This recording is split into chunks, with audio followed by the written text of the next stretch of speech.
Tetapi ketika kita berada di era digital yang dikenal dengan komunikasi secara digital, maka terjadi sebuah perubahan. Bagaimana dari segi penyebaran?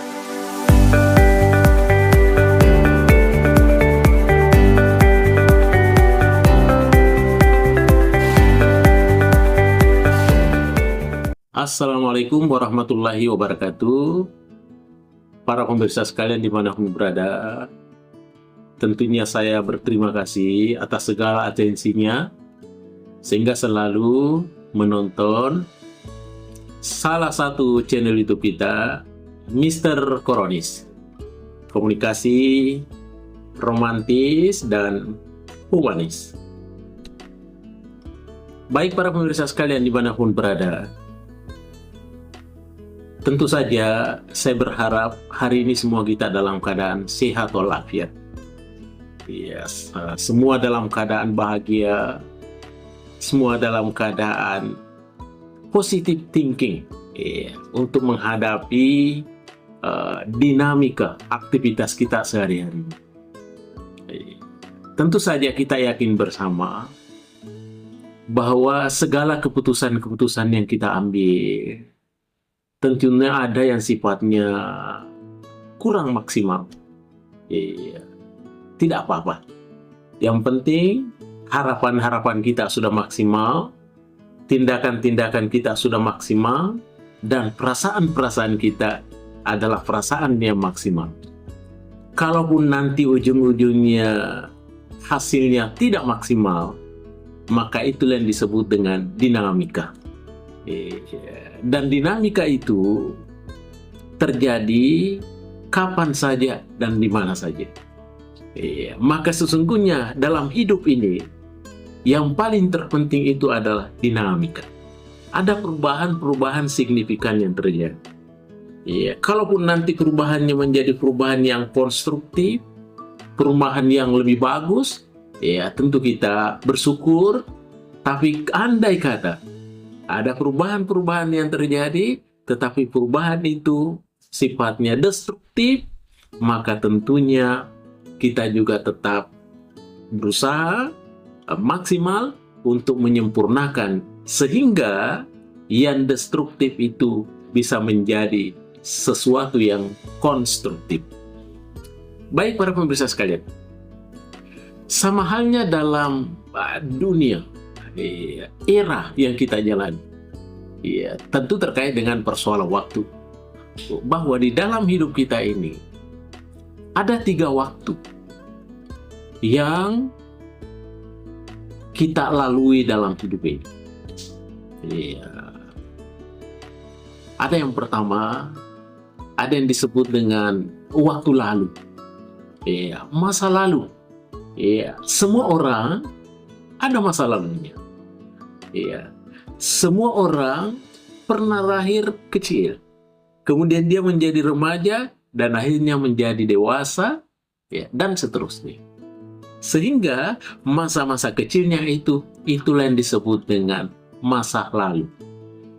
Kemudian para pemirsa sekalian, yang kedua, ada namanya masa kini. Masa kini biasa juga disebut dengan masa sekarang. Apa perlunya masa sekarang? Masa sekarang adalah masa yang kita nikmati sekarang. Masa yang sementara kita dalam perjalanan, on the way. Sehingga dengan demikian, masa sekarang kita harus nikmati.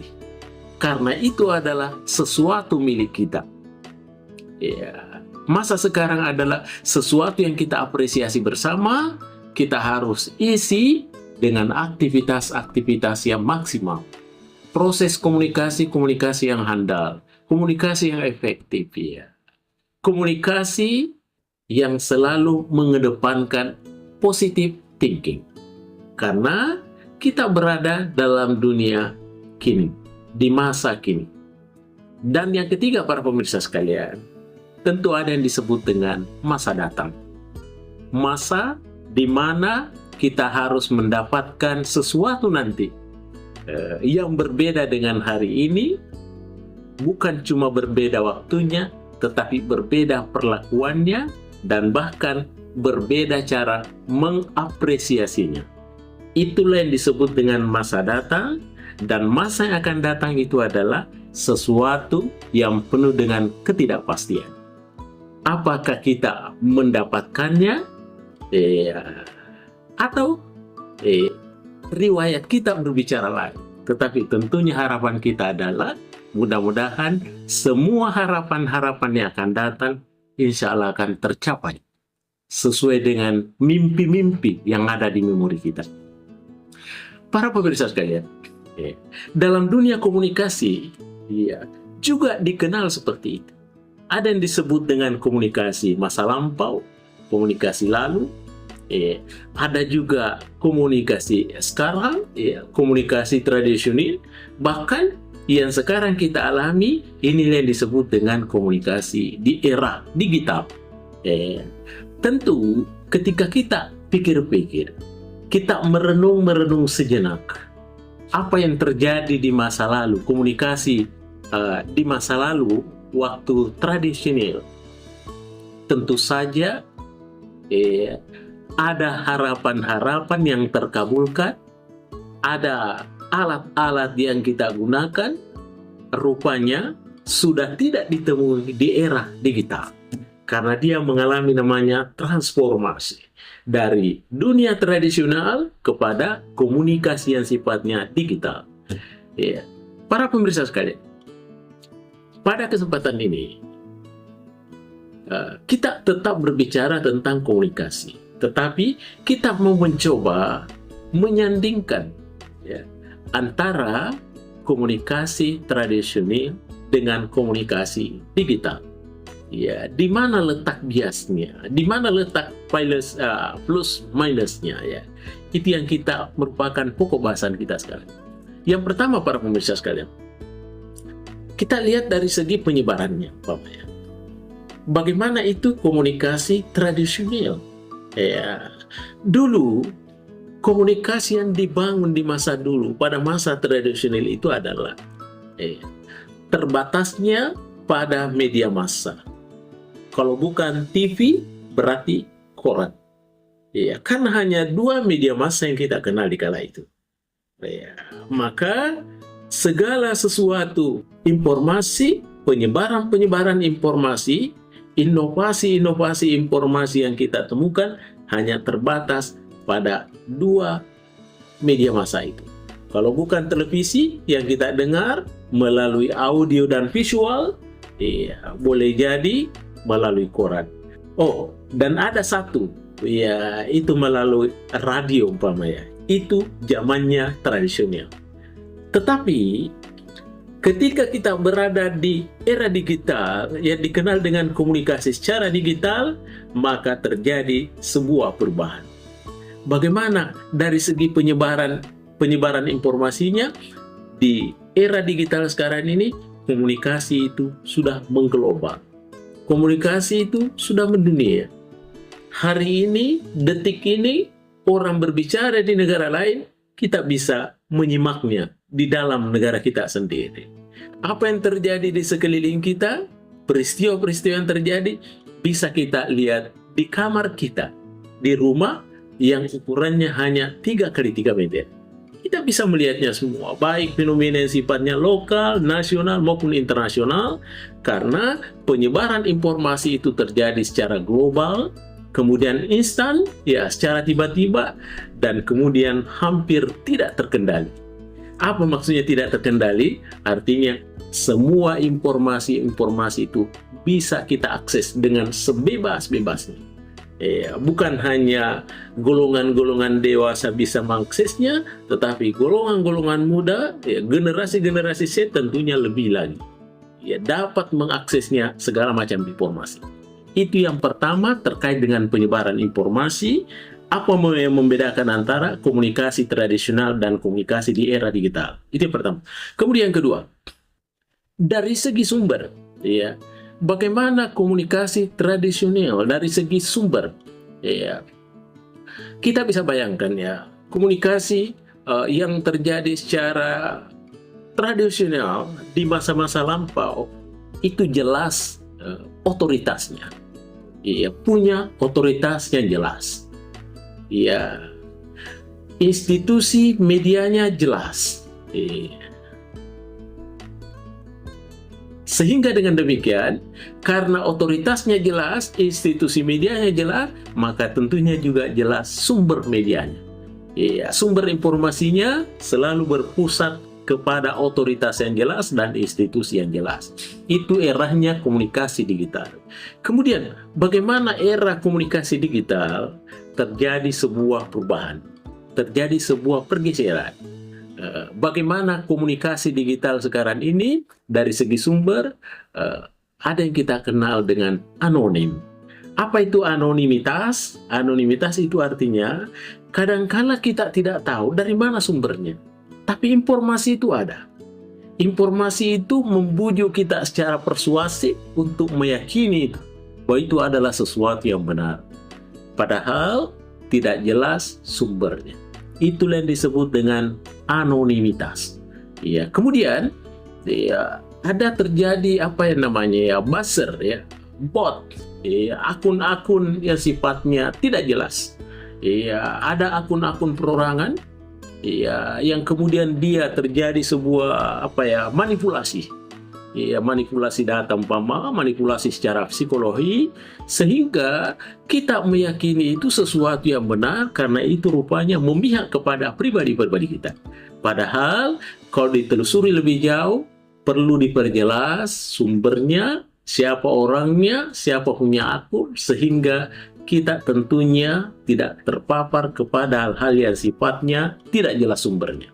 Ya, dalam komunikasi tentu harus jelas siapa sumbernya, siapa pesan yang dipakai, kontennya apa, konteksnya apa, dan tentunya komunikannya siapa. Itu yang kedua, terkait dengan sumber. Kemudian yang ketiga, pada komunikasi tradisional atau komunikasi masa lampau, dari segi kontrol, pengawasan, ya, tentu biasanya pengawasannya melalui sensor atau redaksi. Artinya, ketika ada hal-hal yang sifatnya tidak sesuai dengan faktanya, tidak sesuai dengan yang sebenarnya, maka bisa terjadi sensor. Dan kemudian tentu redaksi bisa menyempurnakan itu, ya. Yaitu pola komunikasi tradisional. Kemudian, bagaimana di pola komunikasi yang sifatnya digital secara modern sekarang ini? Hampir tidak ada filter otomatis yang sempurna. Ya, bukan tidak ada filter, tapi hampir tidak ada yang sempurna cara memfilternya, cara menyaringnya. Ya, makanya ketika harus disaring, ya, saring sebelum sharing. Ya, artinya segala sesuatunya itu harus difilter dengan baik, menggunakan saring, tapi jangan saring yang bocor. Jangan saringan yang cacat. Ya, karena kalau saringan cacat dipakai, maka hasilnya juga pasti nanti cacat. Sehingga dengan demikian terjadi saringan yang baik, filter yang baik, filter yang maksimal. Itu terkait dengan kontrol atau pengawasan dari sisi komunikasi tradisional dan komunikasi digital. Yang keempat, para pemirsa sekalian, yang perlu kita cermati bersama terkait dengan komunikasi tradisional dan komunikasi digital, artinya target. Ya, bagaimana target itu? Ya, kalau dulu komunikasi tradisional, targetnya tentunya adalah audiens massal, ya, umum, halayak. Ya. Sedangkan bagaimana komunikasi digital yang terjadi sekarang ini, targetnya adalah sangat spesifik. Ya, bagaimana itu sangat spesifik? Kalau dulu pola komunikasi tradisional, ya, intinya adalah satu untuk semua. Ya, satu untuk disebarkan. Tapi dalam kondisi sekarang, karena ini adalah komunikasinya digital, maka harus pesan-pesan komunikasi itu harus sangat spesifik, harus lebih spesifik. Sehingga inilah yang disebut dengan menyentuh pada tahap personalisasi. Apa artinya? Artinya, pesan-pesan komunikasi di era digital itu diharapkan yang merupakan bagian sentuhan daripada pribadi-pribadi audien, pribadi-pribadi halayak, sehingga merasa dia bagian dari itu. Sehingga dengan demikian, karena dia merasa bagian dari itu, maka terjadilah komunikasi digital secara efektif. Baik para pemirsaku sekalian dimanapun berada, kira-kira itulah 4 hal yang merupakan renungan bersama kita terkait dengan ketika kita menyandingkan antara komunikasi digital dan komunikasi tradisional dengan komunikasi digital. Setelah kita sandingkan, kemudian kita bandingkan bagaimana di antara keduanya. Ya, sehingga kita dapat menemukan sesuatu narasi-narasi, referensi-referensi baru terkait dengan penyandingan dan perbandingan. Ya, dan yang terakhir itu adalah pertandingan. Ya, kita tandingkan antara komunikasi digital dengan komunikasi tradisional, atau komunikasi tradisional dengan komunikasi digital.